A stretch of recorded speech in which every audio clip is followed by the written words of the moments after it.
Now watch me whip. Kill it. Now watch me nay nay. Okay. Now watch me whip. Watch me nay nay. Why me do now watch me whip. Kill it. Watch me nay nay. Okay. Now watch me whip. Watch me nay nay. Can you do? Hey Josh Norman, how does it feel to be a crybaby ass bum?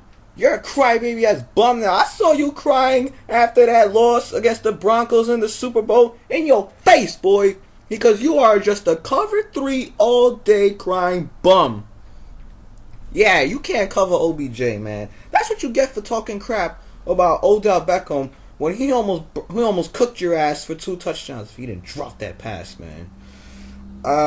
What's going on, guys? It's DC Yankee here. We're going to be doing 2 things at the same time in this video. First, we're going to recap the Super Bowl.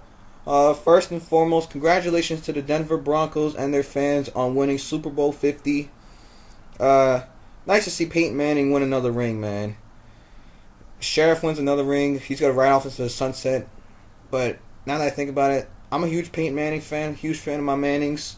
The Manning brothers, but I think this is it for Peyton Manning, man. He should just retire. He'll be a Hall of Famer soon. Congrats to Von Miller on winning MVP. He was a total monster in the game. Just pressuring Cam Newton all game. Oh yeah, and screw some of you Carolina Panthers fans too. Really. Not because I didn't like how Josh Norman was talking all this crap. Yeah, that's what he gets. And plus, he was talking crap about Emmanuel Sanders, yet he never covered him. Wuss. Yeah, congrats to the Broncos. We're going to recap the Super Bowl. Broncos win on the final score of 24-10, and it all started with a field goal. Denver was moving the ball. Then Von Miller won MVP with 2.5 sacks and 2 forced fumbles, 6 tackles. Yeah. And the defensive touchdown. Funny, they do all this against the 15-1 Carolina Panthers team, yet they couldn't even score 10 points against Seattle 2 years ago. We're not going to bring that up. But Denver defense won them the Super Bowl. I mean, Peyton did have a rough year, man, so yeah, that's pretty much it. And then Carolina thinking about coming back. And then Denver was able to hang on, kick some field goals, and then Graham Gano just missed big time. Missed a big field goal. That 6-point lead until C.J. Anderson seals the deal with a touchdown, and I already missed football, man. It's been one day after the Super Bowl, and I already missed football. I missed NFL. I have to wait 7 months to see my Giants play again. And now we're going to recap the Giants' horrific season. Another disappointing season, man, in the drain. 6-10 when we should have been 11-5. Honestly, I'd see us being the Super Bowl. Don't get me wrong, because we could have won a playoff game, then we could have gone on a... Because, hey, watch. If we would have won a playoff game, we'd probably been in the Super Bowl. But, yeah, I know, I'm acting like a Cowboys fan being crazy right now. I'm just kidding. Yeah, speaking of the Cowboys, it all starts... The whole dramatic season started week 1 when we blew 2 10-point leads against the Dallas Cowboys. And the reason why they're coming back, that stupid pass interference. I'm never going to get over that pass interference call on Dominique Rodgers. Come on, that was the most pathetic pass. That was the most dumbest pass interference call I've ever seen. So apparently, if you touch somebody's hips in Dallas, you know, all DRC was doing telling Terrence Williams, tonight, and then my hips don't, like, he was telling him, his hips don't lie, you know, the hips don't lie. Yeah, if y'all remember that song by Shakira, hey, his hips didn't lie, you know, he was telling him, your hips don't lie, man. Apparently that's pass interference in Dallas. That's stupid. And I allowed Dallas to come back. They call that, yet they don't call holding on the Cowboys when Daniel Phelps was freaking being held. It was an obvious holding call, and they missed it. And I was on the same play when the Giants decided to pull a Pete Carroll and pass it to Warren. Like, oh my goodness, did y'all not learn from last year's Super Bowl? We lost the game 27-26, 0-1. Next week, all of a sudden, this, who would I blame for that game? Halfway on Eli. I don't know why he threw that ball out of bounds. He gave Romo extra time to beat us. And play calling too. Next week it was on Eli because he fumbled the ball. Atlanta was somehow coming back. And then that delayed game really cost us. Giants blow a 10-point lead, lose the game 24-20, 0-2. Finally, the Giants got their stuff together, beat the Redskins, get their first win of the season, 32-21. Hey, Kirk Cousins, you like that? Yeah, you like that? Yeah, first round L. And then we go to Buffalo. We dominate them 24-10. Eli Manning had a good game. 3 touchdowns, none of them to OBJ. OBJ was shut down for only 44 yards in that game. And all of a sudden, people were overshadowing Eli because of OBJ. Week 5, all of a sudden, we barely beat a trash. Excuse me to my Niners fans. Shout out to my man Brandon Bryan. Thank you for participating in all the Madden matchups we did all season. I want to thank you, homie, because you the GOAT. Thanks for taking the time off, participate and playing these Madden matchups, even though it was a lot of BS, but still. I'm sorry I gotta say this, but how did we barely beat a trash 49ers team? Come on. They won a 3. Where they outscored 100-something to 28 during a 3-game losing streak? I mean, they got their asses pounded by the Steelers and Cardinals, and then they lost by 14 against the Packers. Like, come on. And we let them score 20. That's how you know our defense sucks. Alright. Then we get blown out by the Eagles. Bit us in the ass because Eagles take first place. Then we get first place right back after Giants finally beat the Cowboys for the first time. Beat those last place 4-12 bums that shouldn't be talking crap. And y'all not America's team, alright? You're a disgrace of America's team. 3 playoff wins since 1997. Shut up!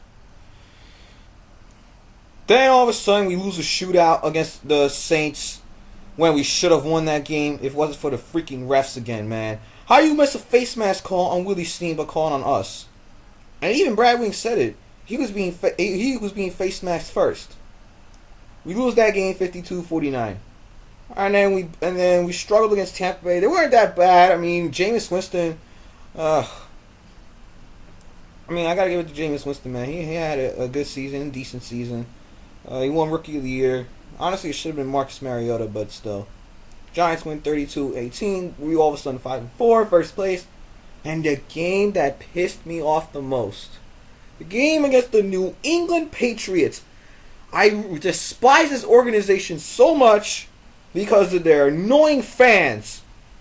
I wish we won this game, man, because if we won this game, their fans would have been dead silent all week. I would have been talking mad crap, and these crybabies would have been silent all week.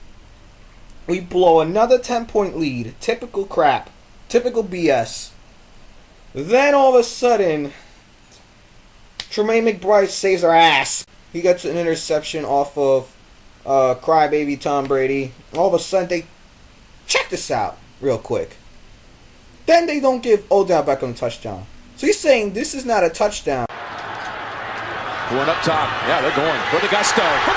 It's knocked out of the hands. They rule it a touchdown for Beckham. But now they'll talk about it. All right, Hockley's made his judgment.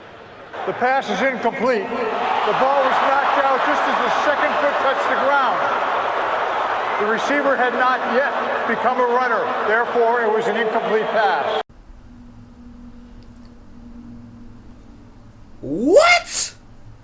He clearly had both feet down before the ball came out. Funny. They don't give Odell Beckham the touchdown. They don't give him this touchdown. Yet check this out. The game when the Lions played the Chicago Bears. Check this out. Yet they gave Golden Tate this touchdown. Stafford, end zone. The ball is juggled, and the Bears come up with it.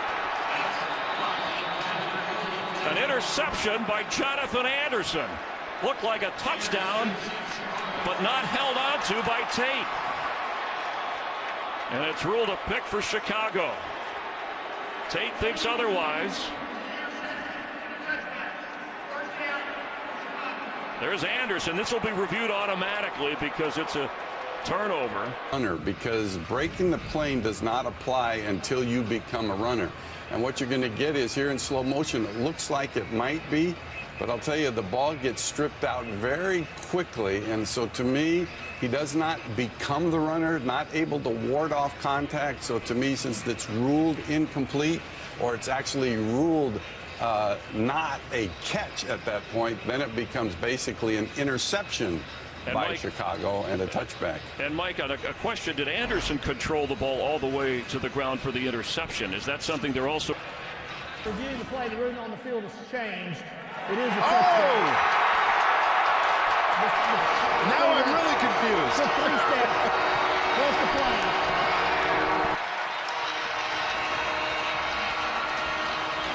I think Mike Pereira, the rule might need more clarification. Well, maybe I need more clarification, that's for sure. Hell no, to the no, no, no. Hell to the no, hell to the no. What is this bullcrap I'm seeing? He didn't even have possession before the ball came out, yet they gave it to Golden Tate now. Okay, I see how it is, NFL. Screw you and your trash refs. Alright. We lose the game 27-26. They don't even give us the don't even get me started. Bye week, all of a sudden, we're losing 17-0 against the Redskins in the first half in week 12. Then all of a sudden, Giants almost came back. Beckham with a nice catch. We still lost. And it screwed us because we lost first place. A division that looked like we were going to win. Then all of a sudden, week 13, MetLife Bowl, Giants versus Jets. I'll be honest, Jets were Jets were the better team, obviously. Not going to lie, I'm a Giants fan, but Jets were the better team. Giants were up by 10, all of a sudden, fourth quarter. We go for it on 4th down and 2. Are you kidding me? You should have kicked the field goal, Tom Coughlin. Really? You go for it on 4th down and 2, get intercepted. And guess what happened? They tied the game up, kicked the field goal in overtime. We missed the kick. Game over. We lose 23-20. And it screwed our season, man, because if we lost against the Dolphins, our season's over. Thankfully, we won that game. Season's still alive. We Odell tortured those Dolphins for breakfast. Then all of a sudden, this game against Carolina. Oh boy, here comes the Odell Beckham versus Norman, man. They were going off on each other, man. I really didn't like it. It was pathetic. Oh, Beckham needs to grow up, man. That's all I gotta say. But that's when I lost all respect in Josh Norman after this game, man. I was praising him all year. All of a sudden, I lost respect in him. And calling out Odell, yeah, he got scored on. That was after when the Giants came back down 28, but still lost. It was a nice comeback, but still. Hey, how's Carolina letting trash teams come back? They're the worst 15-1 team ever. Then all of a sudden, Beckham gets suspended one game. It really screwed us in the ass because Giants got blown out 49-17 in Minnesota. And the loss of Odell Beckham really hurt us. And then Giants finished the season 6-10, losing to the Philadelphia Eagles 35-30. Top 10 draft pick. We're going to pack your bags, boys. We're going to London next year against the Rams. So that's pretty much it. Giants finished 6-10. Should have been 11-5. Oh well. Hope you guys enjoyed this video. Smash the like button for more recap videos. I will be on point and accurate with them next season. So long, 2015-2016 NFL season, and I'm out.